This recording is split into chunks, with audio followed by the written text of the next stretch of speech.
Hello friends, welcome back to my channel Tinku টুকিটাকি। আমি আবার উপস্থিত হয়ে গেছি তোমাদের সামনে আমার আরও একটা ঘরোয়া শীতকালীন সবজির রেসিপি নিয়ে। আজ আমি তোমাদের সামনে নিয়ে চলে এসেছি পেঁয়াজ শাক রেসিপি। এই পেঁয়াজ শাক রান্না করতে আমি কি কি সবজি ব্যবহার করছি পুরোটাই তোমাদেরকে দেখিয়ে দেব। তো চলো বন্ধুরা, দেরি না করে ফটাফট রান্নাটা শুরু করে দেওয়া যাক। আজ আমি নিয়ে চলে এসেছি পেঁয়াজ শাক। বাজারে এখন পুরো পেঁয়াজ শাকে পুরো ভর্তি। আর দেখো পেঁয়াজ শাকগুলোর পেঁয়াজগুলো এখনো কত ছোট ছোট। এই শাকটা খেতে কিন্তু দারুণ লাগে। তো এইটার আজকে আমি একটা সুন্দর রেসিপি বানাবো। তার আগে কি করব, শাকগুলোকে ভালো করে কেটে পেঁয়াজগুলো কিছুটা কেটে বাদ দিয়ে আমি এটাকে ভালো করে ধুয়ে কেটে নিচ্ছি। আর এর সঙ্গে আমার লাগবে শিম। এখানে আমি শিম নিয়ে নিয়েছি, তাজা শিম নিয়ে নিয়েছি। শিমগুলোকেও আমি কেটে নেব। আর দেব একটা বেগুন। শীতকালে সবজির মজাটাই আলাদা। এই তিনটে ইনগ্রিডিয়েন্টস দিয়ে আমি আজকে একটা সুন্দর রেসিপি তোমাদের সামনে নিয়ে চলে এসেছি। তো চলো এগুলোকে আগে ফার্স্ট আমি পরিষ্কার করে ধুয়ে কেটে নিই। এবার আমি একটা মশলা রেডি করে নেব।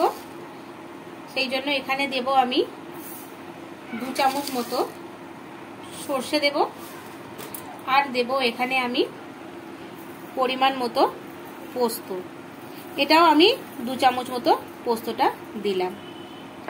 আর দেব আমি এখানে 4টে কাঁচা লঙ্কা দিয়ে এটার একটা সুন্দর পেস্ট আমি আগে বানিয়ে নেব। সিমগুলোকে আমি ছোট ছোট করে চৌকো চৌকো করে কেটে নিয়েছি, এইরকম সাইজ করে। আর বেগুনটাকেও ঠিক এইরকম করে কেটে নিয়েছি। এখানে আমি একটা আলুই ব্যবহার করেছি, বেশি আলু ব্যবহার করিনি।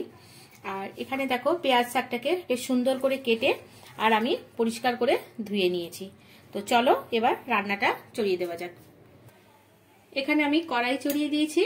এরপর আমি এখানে 2 চামচ তেল দিয়ে দিলাম। তেলটা খুব বেশি ব্যবহার করব না। এখানে তেলটা গরম হয়ে গেলেই এখানে দিয়ে দেব 1 চামচ আমি গোটা জিরে দিয়ে দিলাম।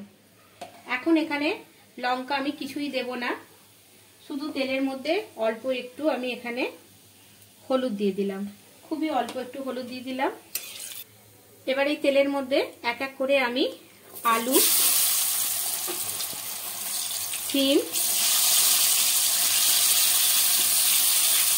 আর বেগুন সবকিছুই আমি একবারে দিয়ে দেব। আগে থেকে বেগুনটা ভেজে তুলে রাখার কোনো দরকার নেই। দিয়ে একটু নেড়ে নেব। এইগুলো দেখো হালকা একটু ভাজা ভাজা হয়ে এসছে। এবার এখানে আমি পেঁয়াজ শাকটা দিয়ে দেব। পেঁয়াজ শাকটা দিয়ে এখন আমি নুন দিচ্ছি না। এখন আমি এই শাকটা যতক্ষণ না একটু কমছে ততক্ষণ আমি একটু ঢাকা দিয়ে রেখে দেব।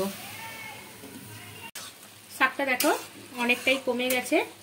এবার এখানে আমি পরিমাণ মতো নুনটা দিয়ে দেব। 2 চামচ আমি নুন দিয়ে দিলাম। হলুদ আমি প্রথমেই অল্প দিয়েছিলাম, তো হালকা একটু আমি হলুদ দেব। তো এখানে হলুদের কালারটা খুব একটা দরকার নেই। এবার এখানে আমি দিয়ে দিচ্ছি অল্প একটু 1/2 চামচের মতো লাল লঙ্কার গুঁড়ো দেব। ধনে পাউডার দেব আমি 1 চামচ মতো। 1/2 চামচ দিলাম আমি এখানে জিরের গুঁড়ো। আর এখানে যে সর্ষেটা আর পোস্তটা বেটে রেখেছিলাম সেটা এখানে আমি দিয়ে দেব। দিয়ে এবার সব কিছুকে ভালো করে মশলার সাথে মিক্স করে নেব। এখানে মিক্সিটা ধুয়ে মশলার জলটা একটু আমি এখানে সর্ষে পোস্তর জলটা দিয়ে দিলাম। দিয়ে আবার এটাকে আমি 3 থেকে 4 মিনিটের জন্য আবার ঢাকা দিয়ে দেব। এটা দেখো সব কিছু সেদ্ধ হয়ে গেছে। তো এটাকে এবার আমি নামিয়ে নেব, কিন্তু এটা এখনো রেডি হয়নি, এখনো কাজ বাকি আছে। তো চলো এটাকে একটা পাত্রে আমি আপাতত ঢেলে দিই। ওই কড়াটাতেই আমি আর ধুলাম না, ওর মধ্যেই আমি এখানে অল্প 1 চামচ তেল দিয়ে দিলাম। এটা সর্ষে তেলে করলে খুবই ভালো হয়। যেহেতু আমি বাড়িতে সর্ষের তেল বেশি ব্যবহার করি না, তাই রিফাইন্ডে দিলাম। এবার এখানে দিয়ে দেবো আমি 2টো শুকনো লঙ্কা, আর দেব একটু পাঁচফোড়ন। এখানে আমি ছোট ছোট কিছু মুসুর ডালের বড়ি, এগুলোকেও আমি এই পাঁচফোড়ন আর শুকনো লঙ্কার সঙ্গে একটু ভেজে নেব।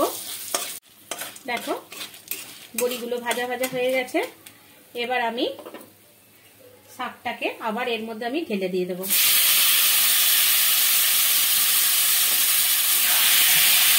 এবার এখানে আমি 1 চামচ চিনি দিয়ে দিলাম, দিয়ে ভালো করে এটাকে নেড়ে আর নামিয়ে দেবো। তো পেঁয়াজ শাক আমার রেডি হয়ে গেল।